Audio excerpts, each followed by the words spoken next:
owner of the camp now. Um, Yay! oh, we're live Yay. now? We're live. Yeah, we Yeah. are. We are live. Look. Where are my Look. pants? We're live. Don't know about the rest. Forget your pants. Where's my shirt? Oh. Everyone thinks because you're a zombie, you don't know good coffee. Well, they're wrong. There's only one brew that gets my seal of approval. Deadly Grounds coffee is my guilty pleasure. The aroma is so intoxicating. It brings all of my neighbors out of the woodwork. Deadly Grounds coffee. Coffee to die for and zombie approved. It's good to get a little deadly. Use the front door! Oh, they're so disgusting.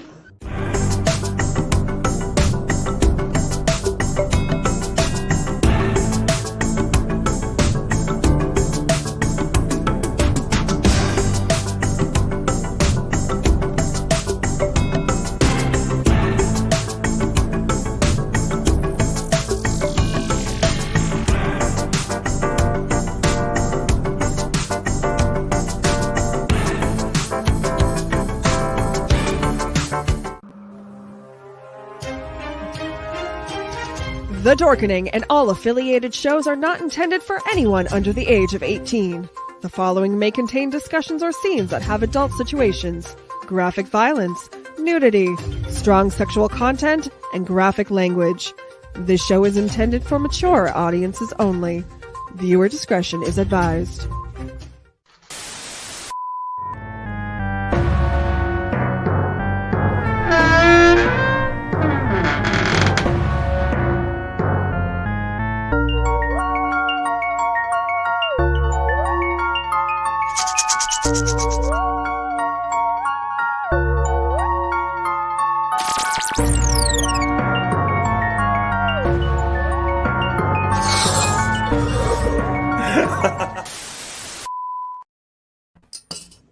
Hello, everybody, and welcome to the Tomb of the Terrible.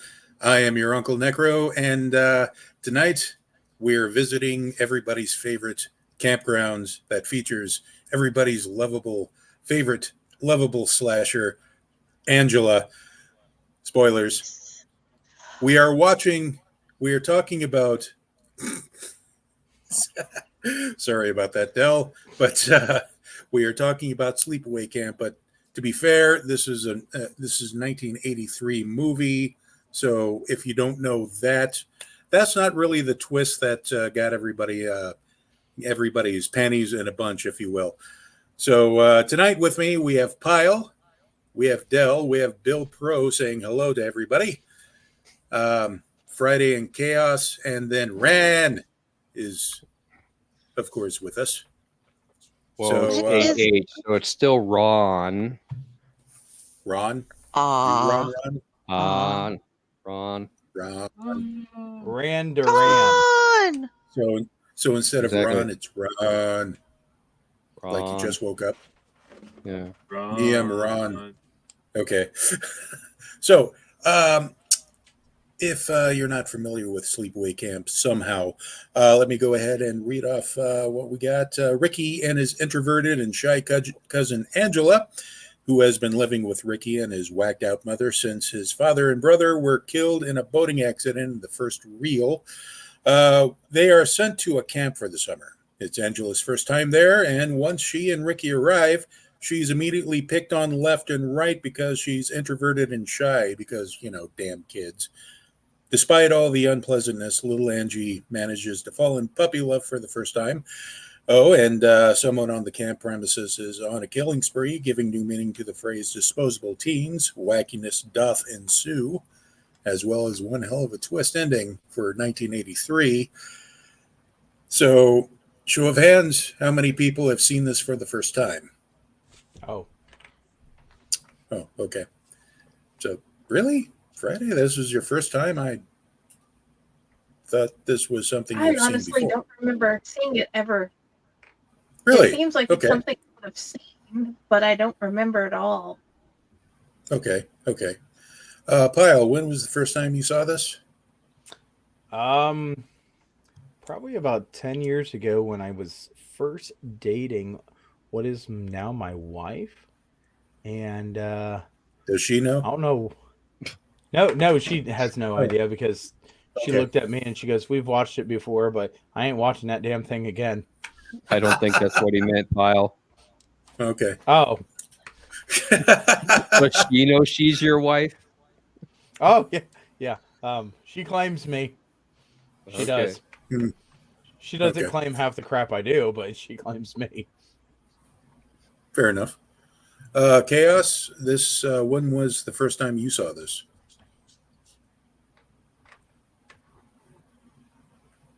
As he disappearing fades out into of the background. existence. He doesn't want to answer. No, it's been a long time. I didn't even remember I've seen it before until I got about 10, 15 minutes into the movie and started recognizing what the hell I was watching.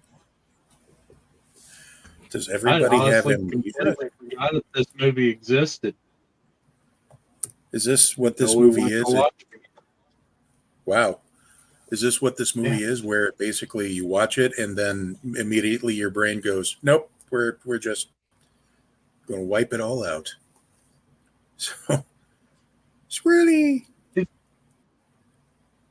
It's not What the fuck horrible. is It's it going on with your glasses? I have my issues with it. so. Lisa, left eye. Okay. Yeah. Pyle has something going on. All right. Yeah. So, I was wondering Ron. when somebody would say it. Ron, when did you first see this? Not too terribly long ago, probably within the last year to maybe 3 years tops.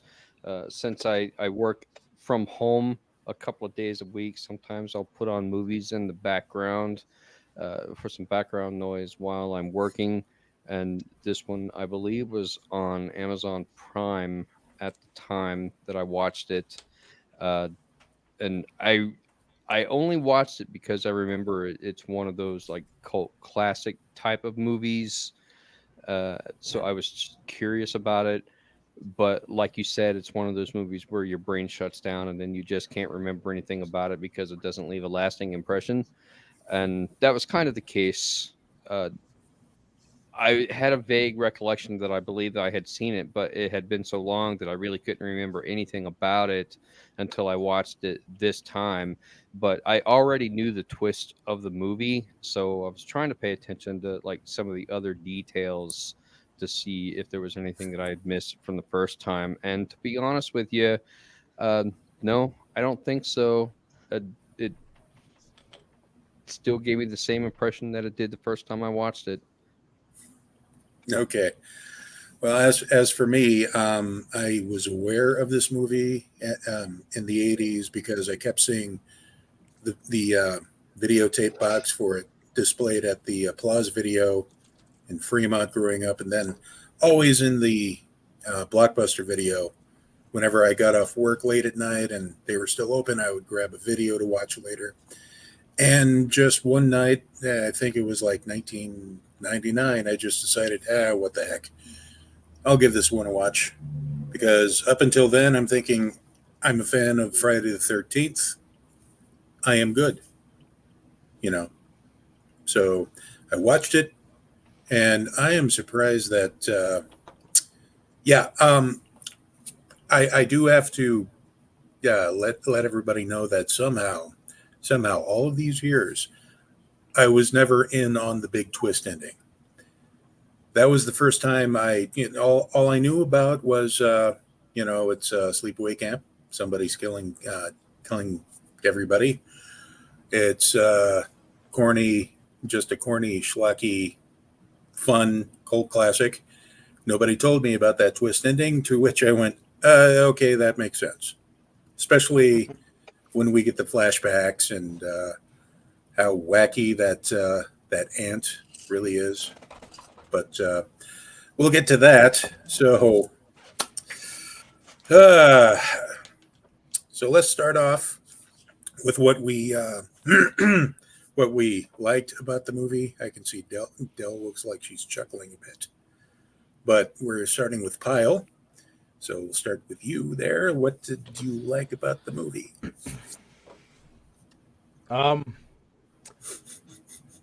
I liked the aspect that there was campers, and for some reason, all this murdering. No, there wasn't much to it. Sorry. Next. Not much to like for you. Okay, fair No. enough. Okay. I'm Del? a Jason fan, so Okay. Del?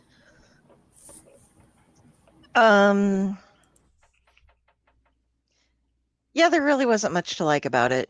I the crazy aunt was kind of funny, is like a great example of horrible acting, but little bit over the top. I think I've seen Jim Carrey be calmer before in delivering a role. Okay. The camp, I've only been to one camp, and it was for like a week, and we didn't really do much, and so I don't have experience with like what a summer camp would be like. But that place was a piece of shit. That was like just terrible. So, but that'll go into the things that I don't like. So I'll just say, yeah, there wasn't much that I cared for in this movie. Okay. All right. Then, wow, this is going to be the shortest episode ever. Friday? Friday, we'll go with you next. The no. jerk side. the jerk Okay. side. Here. Yeah, all the ones that were the biggest jerks. That they don't live. Okay. And that one guy at the beginning, the cook, he deserved it a whole lot. Oh yeah. Very much so. So, was that all that you liked? Yeah, that's about it. Okay. All right, Chaos. Probably the only real upside I can say about this movie is it did have one of my favorite styles. One of my favorite type of tropes in horror movies where they pretty much hide who the murderer is. You never actually see the murderer physically throughout most of the movie. So it's supposed to be a surprise. They just didn't execute it well. Okay. It's a good trope, just didn't execute it well. All right. Well, Ron. All the good things. I mostly concur with everybody else, but the one good thing I can actually say about it is that this was an honest effort to make an actual horror movie that was not cheesy or campy or schlocky. Of course, it was coming out around the same time that the original Friday the 13th movies were, so I think that just like a lot of movies do, they find a genre that's working at the time, and they will try to make a movie within that genre and hope that they hit pay dirt with it. In this case, I don't think it quite works as well as they might have hoped that it would, but I do believe they tried to put forth an honest effort to make this a legit, actual horror movie that just missed a few marks toward making it as good as something like Friday the 13th was, since it's basically the same kind of concept as Friday the 13th. And like Chaos said, you don't find out who the killer is till the end of the movie. But to go on from there would be getting into some of the negative things about it. So I think I'll just leave it with that and say that I thought that maybe I'll give them a B for effort, not necessarily an A, because there's a lot that they could improve upon. But I thought that this was legit, a good attempt at trying to make a good horror movie. Okay. Well, as for me, first of all, dramatic glasses removal. We here at Tomb of the Terrible. I was Superman all along. But yeah, we here at Tomb of the Terrible, we appreciate everybody's opinions and thoughts on a movie, no matter how wrong they are. I have to say, guys, this is one of the greatest movies ever made. What movie did you guys watch? But I've seen this so many times since my first time. And I think it's also a case of the fact that maybe I'm a little bit of a wacko, and all the things that most people don't like about this movie, I love to death. Yes, it's dated. Yes, it's cheap. But you got to... I watched this, and even though it's really easy to guess who the killer is, the character of Angela, when she comes and when we meet her at the beginning of the film after the flashback, she's shy, she's awkward, she's me in 4-H camp, people. That's exactly how I experienced camp myself, being picked on by the alphas, and not really. Yes. Pink. Now, if they can just do that Jim Carrey in the mask thing, just boring. Anyway, but yeah, it's what I did like about this is, it's dated. It's hilariously dated. Like, this 1983 was the time of year where teenage boys could wear cut-off T-shirts, expose their midriff, and still be considered, toxic masculinity there. But there were some things that really stick out on me, like saying words like, I got to take a wicked dump. And that whole thing with the younger boys where they do that trick where the guy's lying down, closes his eyes, and, they have him trick him into sitting up into the boy's ass. It's classic stuff. And throwing the kill with the beehive and the toilet stall. You can see where this movie's sensibilities lie. Teenage boys are gross. We are. We totally are. We don't get much better as adults. So, No. I cannot think of anybody who didn't stand up and cheer when that cook got his comeuppance. But right at the beginning, you can tell he was pretty much marked when he made that comment about the incoming kids. That ew. Yeah. So there is also one that always sticks with me. There's a scene where two lead owners, the old people, come together and start talking. And in the background, one of the camp counselors is just standing there lifting weights. Like, we need something in the background. Go lift weights. And okay. And then, nobody points this out. Beautiful. So it's cheesy. It's a bad movie, but it's an endearing bad movie. And also, if you've watched parts 2 and parts 3, you can see why this is the greatest movie ever made. So I guess with that, we're only like a couple minutes short of 20 minutes. So hopefully this will really get things moving. Pyle, we are starting with the what we didn't like. And go. So what I didn't like about it was absolutely the whole thought process of, hey, we're doing a camping movie. We're going to do the camping movie exactly how everybody has done the camping movie.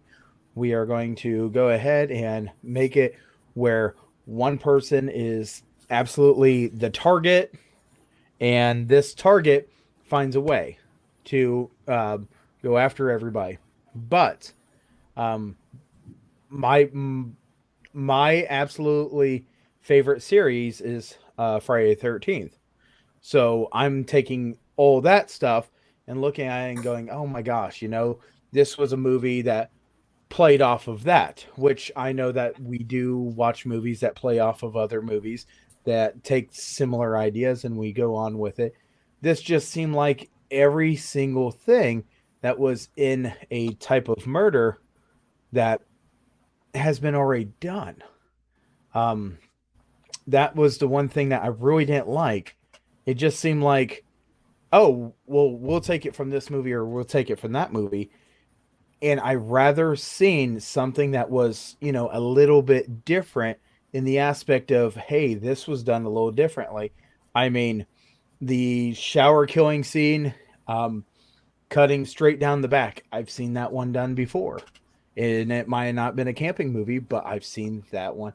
And that is one of the things that some of these movies that ain't exactly like a streamlined movie, they go and they have a great idea and it has a different twist on something that sometimes, most of the times, they can really pull something that no one has thought of in a different way. And I'm really glad that something like that is a possibility. This movie just absolutely was playing by the playbook that was given to them by their grandfathers that played the same exact game 30 years prior. I mean, they just, unfortunately, that was how this entire movie felt. I mean, you could see that there was going to be a murder here in the kitchen. You could see that there was going to be a murder in the shower. You've seen that there was going to be a murder that was dealing with the water. As soon as these people went into their areas, you knew exactly almost how that murder was going to be done, how it was going to be totally constructed. And, the key factors of the better part of this was trying to keep the mystery of who did it versus, the actual key factors of the people dying. And that's the negative part about this that just, when I watched it years ago with April, that was one of the biggest things that me and her talked about was just looking at the playbook from every camping movie you've seen. So, and then after this, she looked at me and she goes, there's a Sleepaway too, right? Okay. I won't even get into the cover of that one because it even shows some of the killing streak or killing equipment from other limestream movies. But this one, you could see everything coming. And I liked that. I like it when somebody gives it a twist of, oh, I didn't see that coming.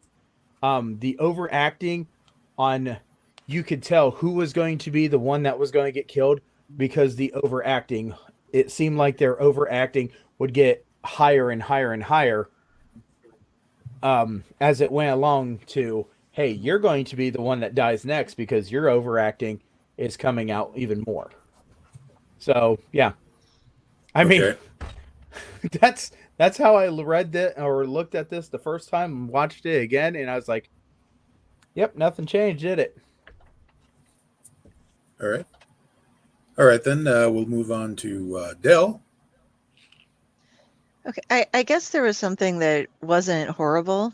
That they did take some time to do kind of decent for the time effects about the people who were of the deaths, like the pulsing pustules, the guy who was burned, the snake. Right. I noticed this because I got a phone call and I had to pause it, and it was right where the drowned kid has a snake going across his face, and so I just had that for like 20 minutes in front of me, and it was like interesting.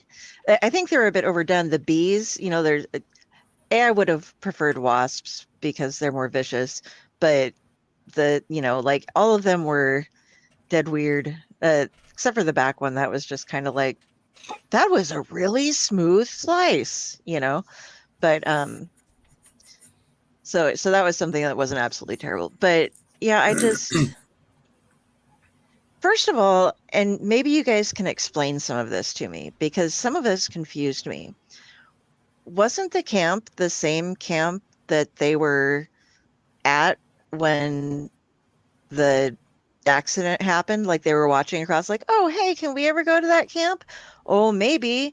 But let's do this first. Oh, boating accident. Oh, your parents are dead. Your family's dead. Oh, let's go to the same camp. Because it seemed to me that it was the exact same camp. And you'd think that, somebody would be smarter than to do that. But let's send you to the place of the greatest trauma in your life and not let anybody know about it. So was I right on that? Well, I think that all had to do with the fact that they were on a budget and, they couldn't really switch too many scenes or places to film. If Raz was here, he would be schooling us right now, and I missed that. Probably. So, yeah. Okay. But there was that. There was the really weird relationship between the one camp counselor and the owner of the camp, who it's like, hey, you want to go on that date tonight? I'm 19 and you're 67. Yay! Like, she initiated it. So it was just kind of odd to me. I mean,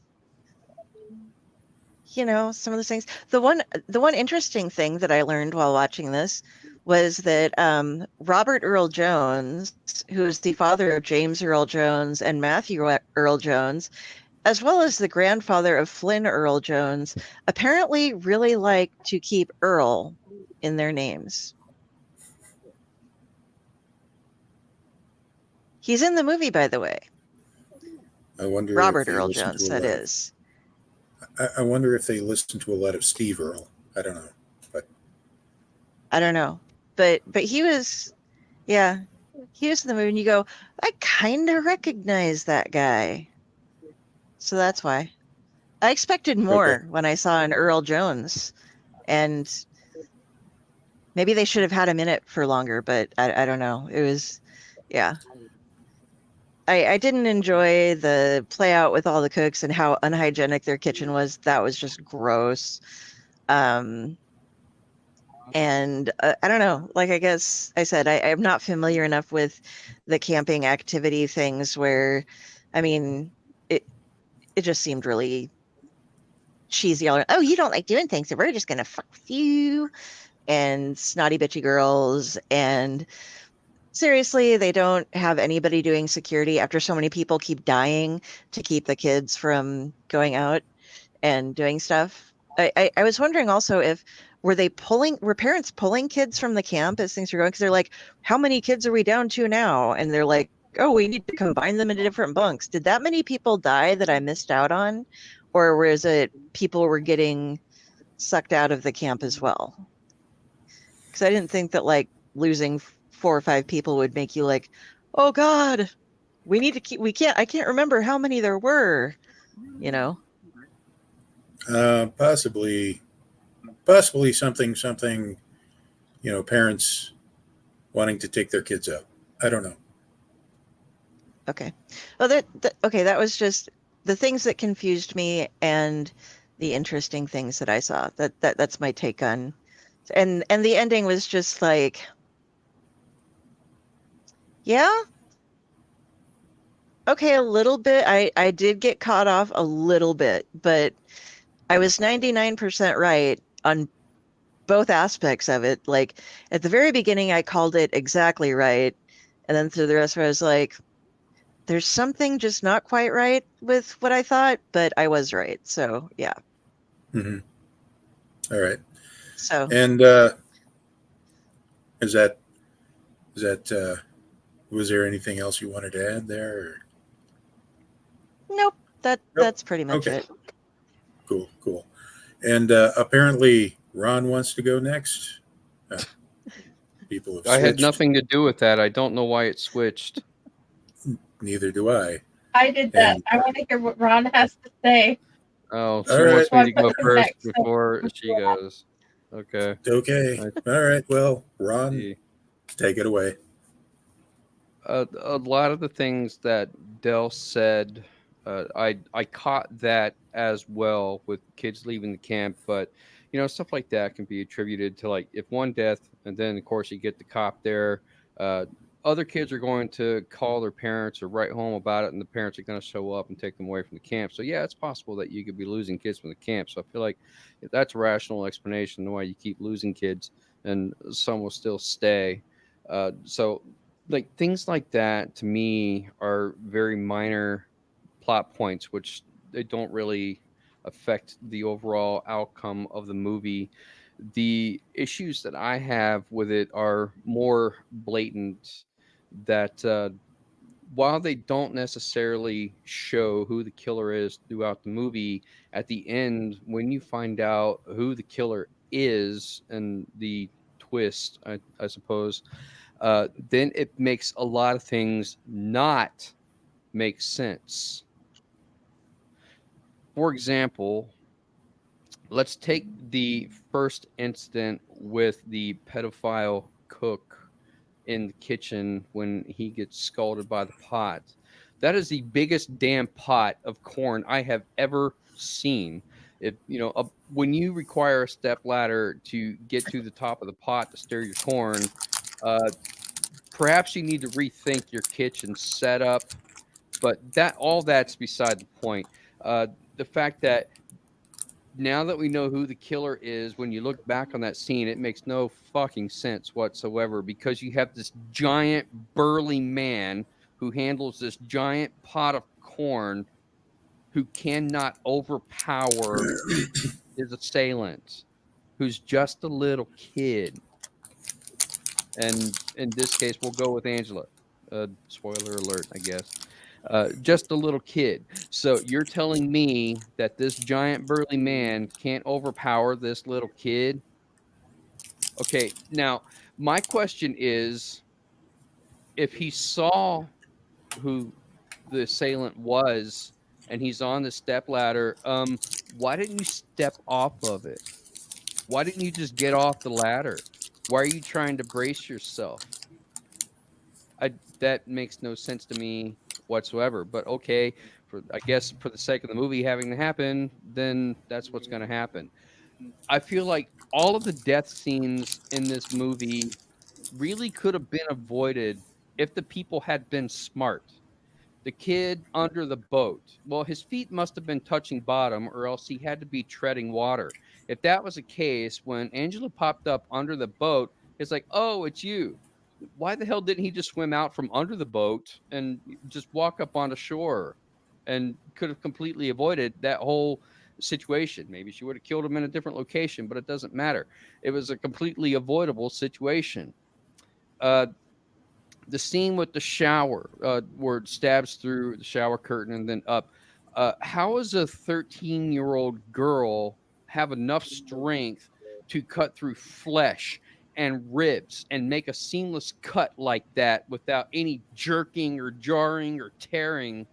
A 13-year-old kid does not have that kind of strength, because that was surgical precision with that cut, and it just made no sense to me that could possibly happen with a young girl of that age who has no physical athletic ability whatsoever. And the bees in the bathroom stall, there was a gap under the door. Why didn't he just open the door or crawl out under the gap to try to get away from the bees? But no, he sat there while they were stinging him. When it was easily escapable just by opening the door and running out of the stall, but he didn't do that. And it also brings up the question of timing for these kills, making me wonder how Angela was able to get to all of these locations and kill all of these people and still be in another spot and carrying on conversation. Like the kids that went camping out in the woods, they state specifically that they got there by car. How does she get out there to kill all those kids and then back to camp in order to kill the girl that was in the shower? So it throws off the whole timing of it. I didn't get it. Just it's little details like that which sort of throw it off for me. And I don't think that they did a very good job with laying out the clues on who the killer could possibly be. The only real clue that you have is that it's always the person who antagonizes Angela that dies next. So naturally, it would lead you to believe that it's Ricky, the cousin, and that's what the camp counselor was on to. So he had the right idea, just the wrong person. And so I feel like the twist was contrived and not very well, because they want you to think that maybe it's Ricky that's doing all of this killing, even though he doesn't even have the strength, because he can't stand up to all of the boys that are bullying Angela. He can't fight them. So he doesn't have the strength to do it. So why would Angela, when obviously Ricky's more athletic than her, and he can't even stand up to him? So how come she's able to? So it doesn't make a lot of sense to me. So trying to put that plot twist in at the end just feels very contrived, because they wanted some kind of a twist, not necessarily one that made sense. So there's a lot of things going on in this movie that when you really start to scrutinize them, it just completely falls apart and doesn't make any sense whatsoever. Okay. Well, the reason he couldn't open the door was because there was a bar shoved through it, but crawling underneath the stall was absolutely possible. Yeah. That's one of the things I was thinking. Why not roll underneath that? I mean, heck, a fat guy like me could have made it underneath that stall. You had a lot of gap there. It was a broomstick. Yeah. He was a big enough guy. He could have easily busted that broomstick and busted it in half just by, pushing against that door really hard. It was just a broomstick. But it was a broomstick from the 80s. It's made better. Yeah. You guys, you got to understand, he really had to take a wicked dump.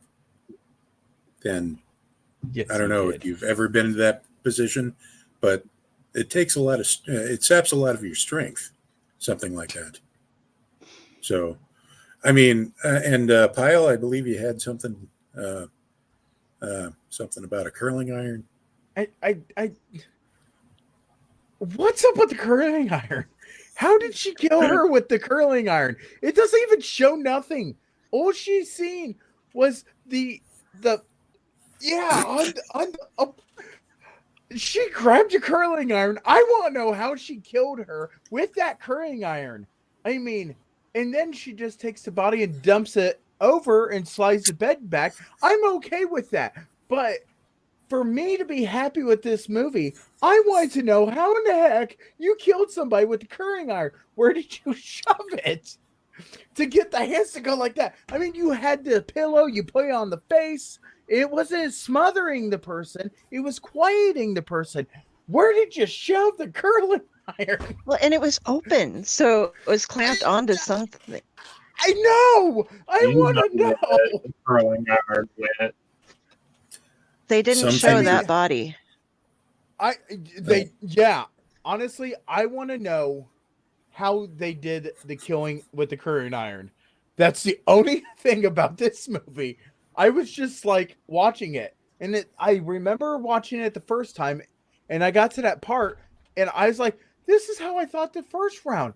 How did you kill them with the curling iron? Where did you place this curling iron? Did you burn them in a wrong place, or you can take your curling iron and shove it up your? Anyway, I'd be okay to know that this is how it was done.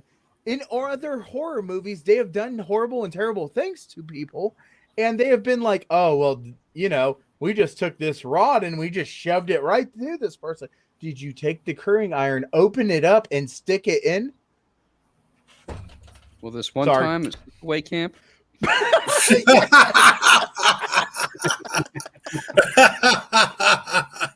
That is right. That's the only thing that I did not really have any good idea, understanding, or anything. I mean, you kill somebody, you drown them. You kill somebody, you cut them up with an axe. You killed somebody, you knifed them. You killed somebody, you cut their head off. I mean, every single one I could understand except for the curling iron. Sorry. Okay. You said you wanted creativity. Yeah. That was the that was the creative one for you. Before we proceed, I need to address an issue here. I need to address an issue here. Earlier, you may have heard something akin to a candy wrapper being unwrapped. It wasn't that. It was actually strawberry fruit snacks, my favorite. And this was to keep me from my diabetes from crashing.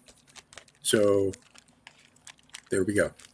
I believe the candy talk was a previous episode that we did. But anyway, we're moving along to Friday. Tell us, what did you not like about this movie?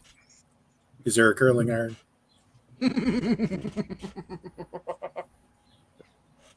So they made a playbook of all the ways you can die at a camp that they have seen in other movies. And they decided, you know what? Let's just follow this along with the other twists that I wasn't expecting that twist. I knew that it was going to be her, but I didn't expect the twist at the end. But it finally explains why the ant is so weird.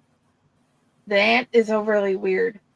But the playbook thing, it feels like they did that with the list that everyone has given. Mm-hmm. Okay. Except for the curling iron. Yeah. Well, I've seen the curling how they iron used used before. And I've actually seen a curling iron used before as a killing device. And the less spoken about it, the better. So, Chaos, what did you not like about this movie?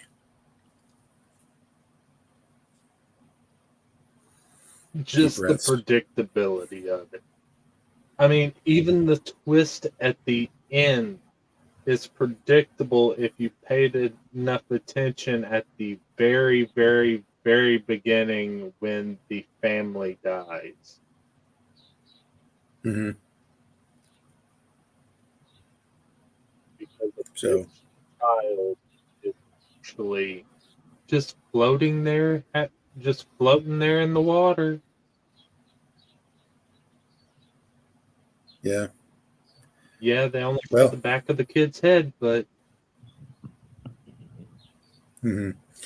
Well, I have to admit, as far as I go, yes, this movie is very, very predictable.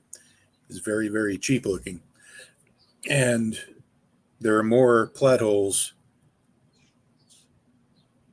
Okay. What does that say? Plug Just say it it in, out loud. plug it in. Glade And plot now and plugins. I'm imagining a clapper as a murder tool somehow. But That would going be back good. to what I was saying, going back to somebody get onto that. I would pay good money to see that. So, clapper coming at you. But no, this is in danger of going down, of squirreling out here. So I'll just say, what I didn't like about this movie is also what makes this one of my beloved classics that I love. Yes, it's cheap. Yes, it seems to have taken everything out of the cliche rule book, as Friday mentioned, and just kind of gone with that. Yes, there are plot holes that you can drive like several Mack trucks stacked on top of each other through.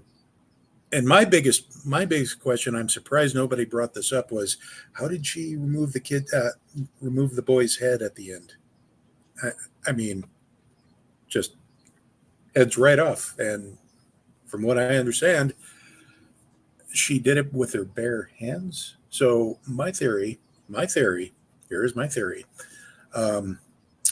All camp-based slasher killers, if not all slasher killers, are endowed by some sort of spiritual entity, a patron saint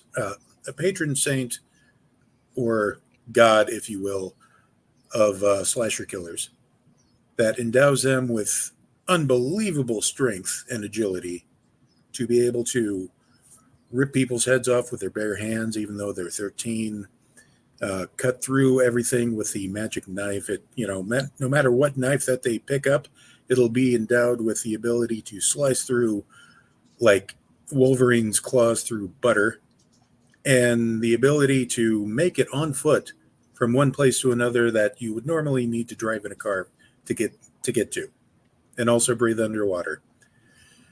So that's just my inner head canon thing working overtime. So it's just it's all of that. And mind you, I am as far as slashers go, the big three will always be the top tier for myself and everybody.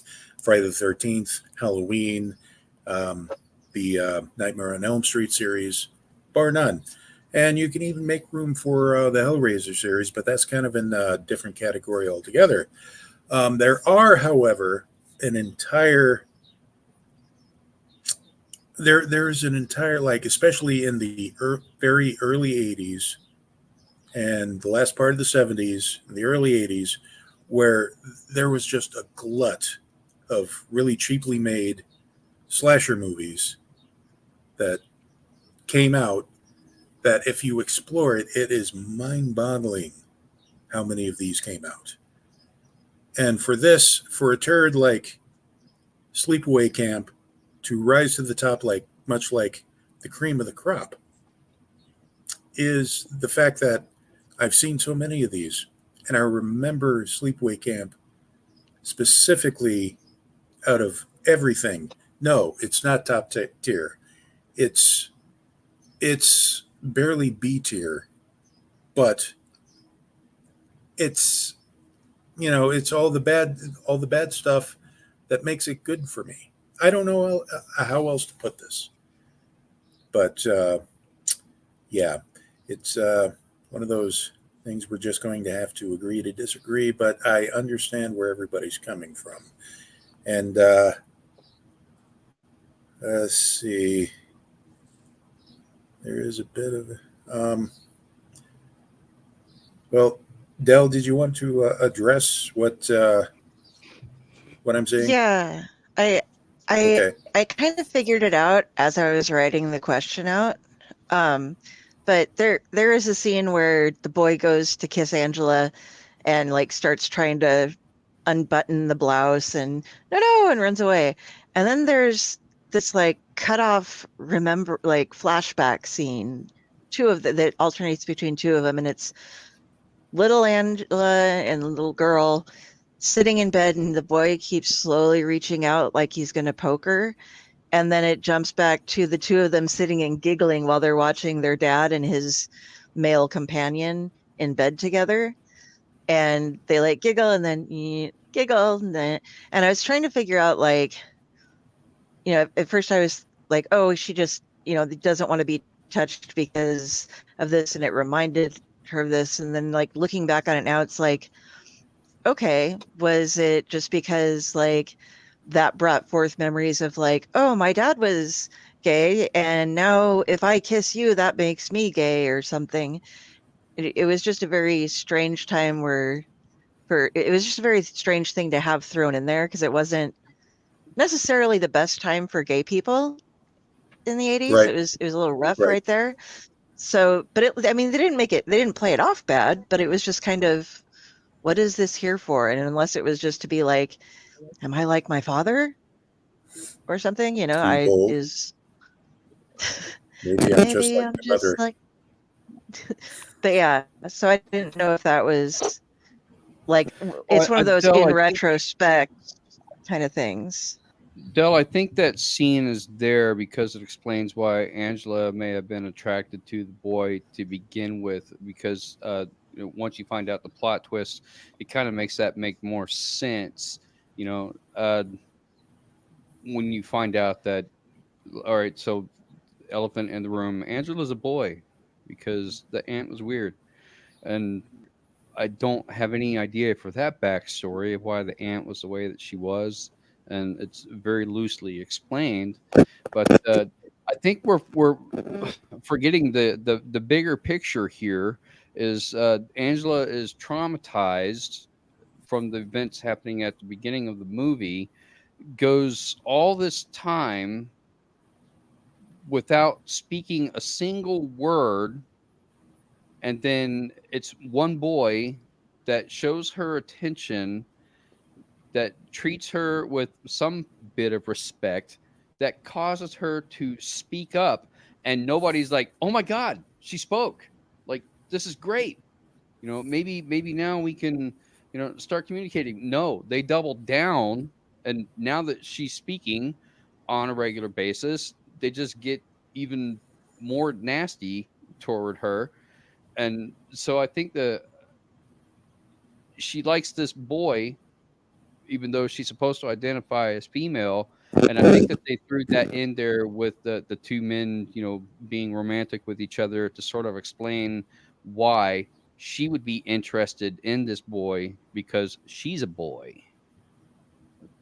So, I mean, I always thought that scene felt kind of off until they show the twist, and then it sort of starts to make sense. But it's one of those things where, oh, we have to explain this. Okay, well, let's retcon it and make this a reason. So it feels like a scene they shot after they were done shooting the movie, and then they have to insert it into the movie after the fact in order for it to make sense. Mm-hmm. And it may be stuff like that, because that particular flashback did seem to come out of left field. Mm-hmm. Exactly.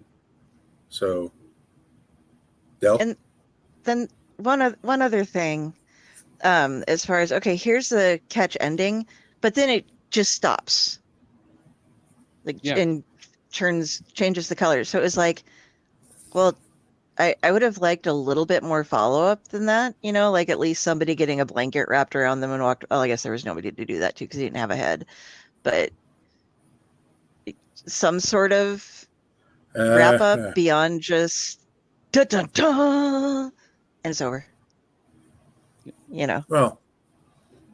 Well, my thought when I saw that, my immediate thought was, I wonder if the maker of this movie tried to sue the makers of the Crying Game, because they clearly were lifting from this. I thought the Crying Game came later. Yeah, that's why they were trying to sue him, I thought. Yeah. I thought that the ending was not handled as well as it could be. They give the twist when you find out that Angela is a boy. The person they got to do that scene at the end, the whole body type does not even match Angela to begin with. Like some scrawny person with a very shoddy mask that with the whole face stuck in that big open mouth kind of thing. Just put a bad mask on a person who's willing to stand there completely naked, that's completely scrawny and doesn't match Angela's body type whatsoever. But more so, that's not, a full frontal shot like that is not something, I mean, they probably could have faked it in some way, but a full frontal shot like that was something that was unheard of in movies at that time. You just didn't see it. You might see tits, you might see ass, but you never see a full frontal of a guy. And, even so, in this day and age, you still don't see it all that much unless you're watching like HBO and, late night movies and stuff like that. But it's still not very common to see male full frontal nudity. And the shot is so bad, it's so grainy that you can't really even tell if that's what you're seeing or if it was, faked it, if, prosthetic or a mannequin or whatever. I don't know, because it's such a bad shot. But, for that kind of twist, something like that was unheard of at that time. And I think that's probably the reason why this movie was memorable as it was, just because of that particular ending. And the rest of the movie sucks, but, the ending leaves a lasting impression. Which they, well, Natasha, you wouldn't be the first one. Myself, so better late than never. We were watching Sleepaway Camp, Natasha. Yeah, Sleepaway Camp. Yeah. Anyway, I was going to say, Ron, are you familiar with the Righteous Gemstones? Doesn't sound familiar. It's an HBO series that features a lot of surprise wang. Lots of surprise wang. Especially since the show is about a family of who own a super church, if you will. And how recent is this show, The Righteous Gemstones? When did it come out? A few years ago. It's currently. See, that's the thing. It's more current when premium services and people can kind of put what they want now behind a paywall and whatnot, and actors are more willing to do that. But back in those days, it was unheard of. 1983. Oh yeah. No, come on, nobody did that. What I was getting at. That's what I was getting at. But if you're into surprise wang, yeah, go ahead and watch that show. And I would jump right on that wang. Yeah, right on that wang. So anyway, tonight's episode is brought to you by Wang. Anyway, everybody wang junk tonight. Oh, we're going to hell. So we're going to go ahead and do our recommendation / rating, and it's out of 10, and whether or not we would recommend this flick to other people. We'll start with Pyle, who somehow is also commenting elsewhere. I know, right? It's like a What a magic twist. show. What a twist. So Wang. would I recommend this? I would absolutely recommend it because every single person has a different outlook on the movies, and maybe they can figure out themselves how in the hell you kill somebody with a freaking crucifier. But I would recommend it because it is a opportunity that every single person has a chance to just go and experience a movie themselves, come to a different conclusion. And you never have to agree with what we say on here because, apparently 5 stars do exist on movies. Yeah. So out of 10 though. Oh, What do you give it? Out of 10, surprisingly, it's better than one movie that got a 1. So we're going to do the toilet paper 3 out of 10. Okay. So, all right, Del, what did you give this, and would you recommend it? I would recommend it to a very specific group of people, most of which are in here with me right now. So, not too many people I think that I hang out with would like it. They just kind of be like, fun, nah. But I will also, I'll give it a 3 out of 10. I didn't absolutely hate it. Like I have really hated some movies, and because even though I gave Troll 2 and Prey a 0, and you can't really get any lower than that. This isn't even like a 1. This is so much better than those that it'll get a 3. Okay. All right. So, Ron?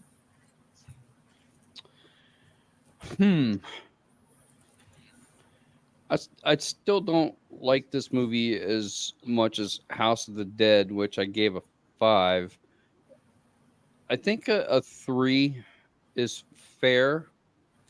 I'm trying to determine whether or not I think it's deserving of a 4, but I'm having a real hard time thinking of why I would give it a 4. So I'm probably going to have to concur with a 3 for that. As far as recommending it, I think that this movie would, if you're going to recommend it, this movie would best be served by holding a Misty 3K party and invite a bunch of friends, come over, get your popcorn and your snacks and your drinks and all of that, and then just Misty 3K the fuck out of this movie. And that's the only way I would recommend it. Okay. Friday? Well, I gave it a score that most people aren't going to agree with. Okay. And the reason I gave it that score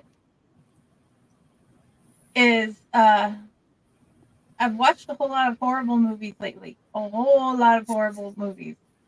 In comparison,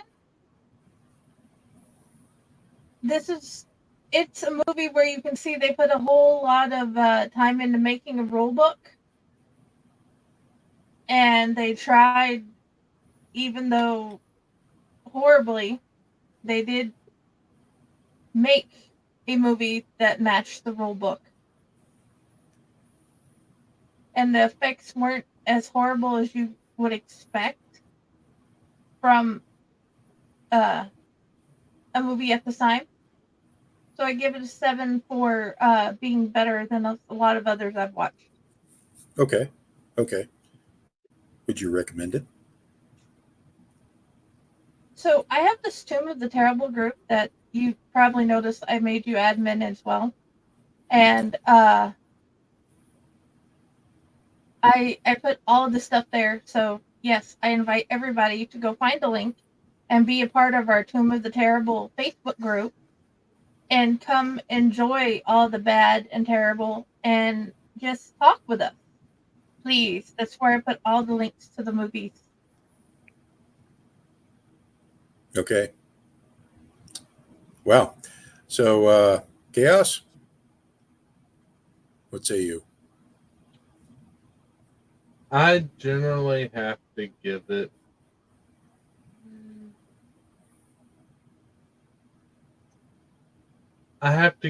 probably about 5 for the fact that, yes, it's not the worst movie we've watched or that I've seen by far.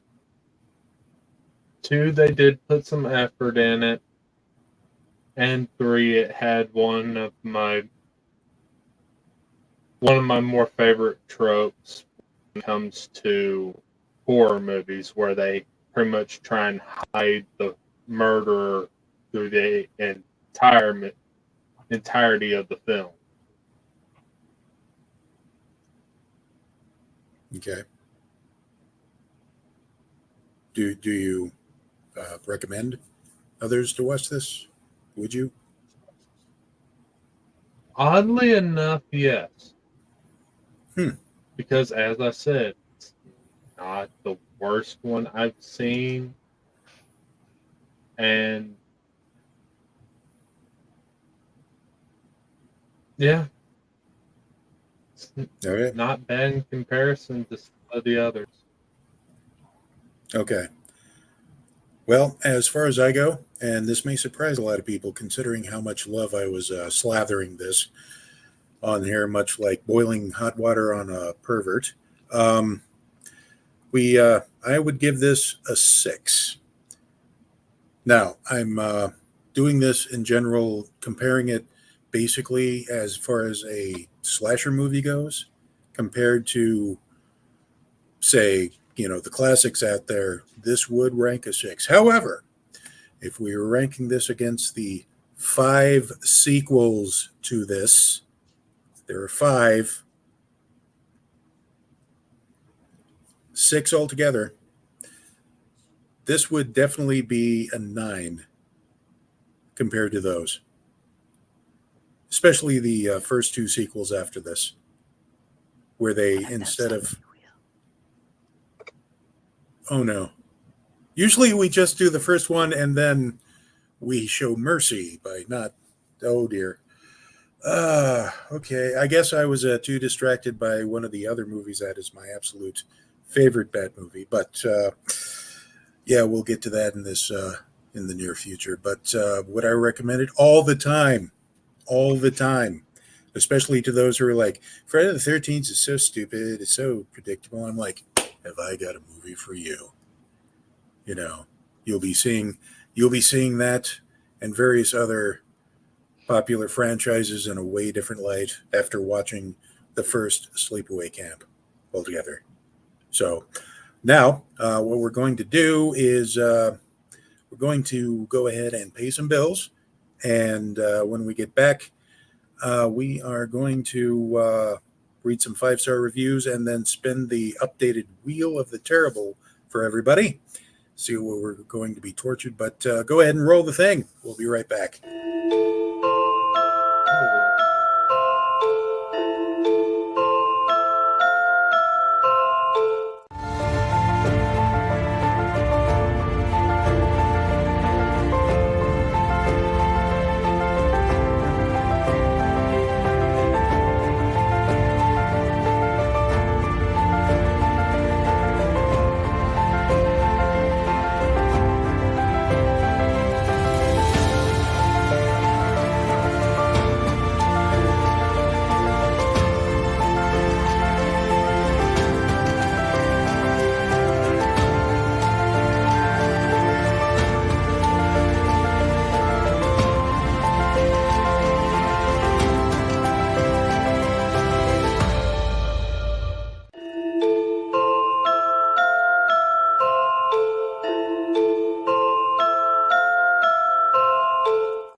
Greetings and shabebans. We are the Retro Reductibus Cephala Podcast, a long-form bi-weekly show that celebrates all the things that made growing up awesome. Well, that sounds good, but I don't know what all those words mean. I think what Parasite Steve's trying to say is that on Retro Reductibus, we explore a range of retro goodness, from toys, video games, and movies, to cartoons, and even snacks and school lunches. Oh. And we do it all with a positive spin, a slew of killer guests, and some very adult language. And you know what else is cool? No. This crazy show is part of the Door King Podcast Network with new episodes every Tentacle Tuesday. What's that? And if waiting 2 weeks for a new episode gives you a sad, know that we drop bonus episodes all the time, like the off-format Crow's Nest and an interview series we call The Brig.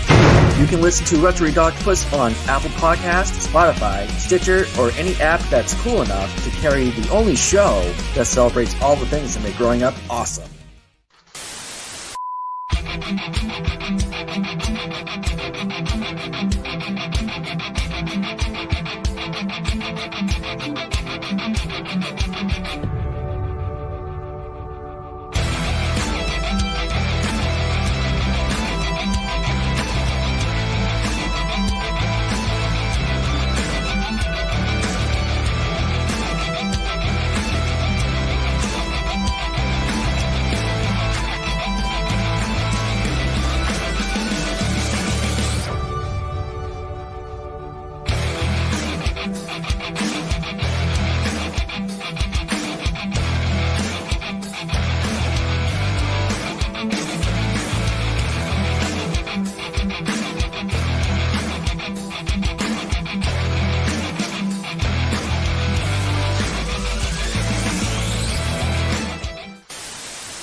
Welcome back. And while we were on break, I went ahead and grabbed one of my old curling irons from back when I was a teenager.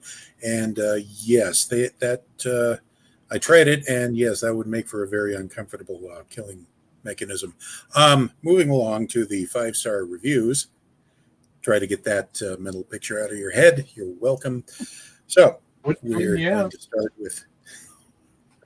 We're starting off with Emily Milligan, who says, one of the best classic slasher flicks, filled with the chills and thrills. Great acting by the young cast. It is a believable element that the young actors actually are about the age of the characters they portray, unlike so many other camp films. Okay, well, and then Sam, just Sam, writes, a must-see for anyone who missed it. This movie is what it is, an early cash-in attempt on the camp slasher genre, better than most, as it starred actual kids playing the kids. That is a good point. I mean, they didn't seem like 20 or 30-something teenagers that we seem to get a lot. But I bought it so my wife, who was raised in another country, could see what I was talking about. We enjoyed it, but not likely to rewatch it many times. Then Eric M. Baker says, 80s classic slasher flick. First off, this is not directly a Friday the 13th ripoff. Yes, they share the same setting, but that really is where the comparison ends. This movie is more cerebral than Friday. What? So, Friday is one thing and Sleepaway is another. So just go into the movie understanding that. So, and we'll end on this one on time. Just says Amazon customer. And the review is, it's in great condition. What?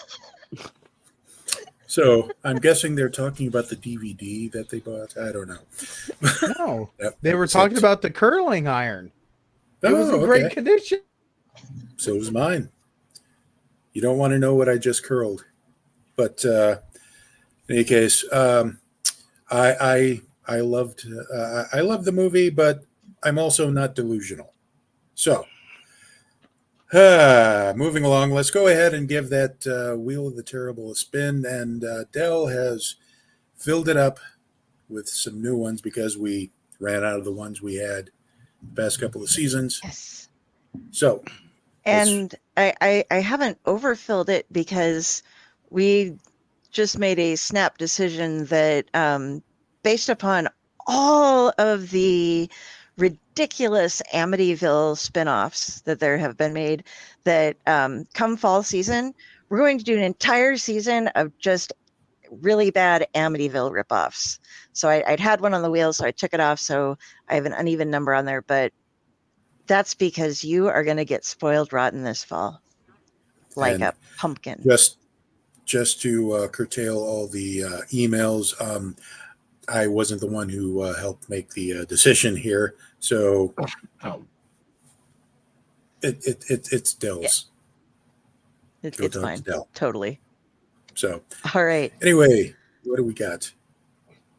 Is that seriously the name of the movie? Bad CGI sharks. Yes, I don't know what cast and crew user review is, but we'll just hope we don't land on that one. Okay. Ooh, Rock and Roll Nightmare. I saw Cannibal, a musical in there. Yes. Oh, Come on. Come on. it's gonna be Sleepaway 2, Unhappy Campers. Okay. What? Seriously? Really? I guess I copied it off Really? of No. IMDb, so Oh, I no. pulled that up. So seriously, we get Sleepaway 2. Oh God. Oh God. Oh God. We will find out where the curling iron goes. No, you won't. That No, was you won't. perfect. Suddenly, I feel like I'm sick next Monday. Yeah. You will watch it and you will like it. Okay. Well. So. It's back. Okay. So next week, despite popular demand, we are watching Sleepaway Camp 2. Man. Try wear a cup and get some help. We need help.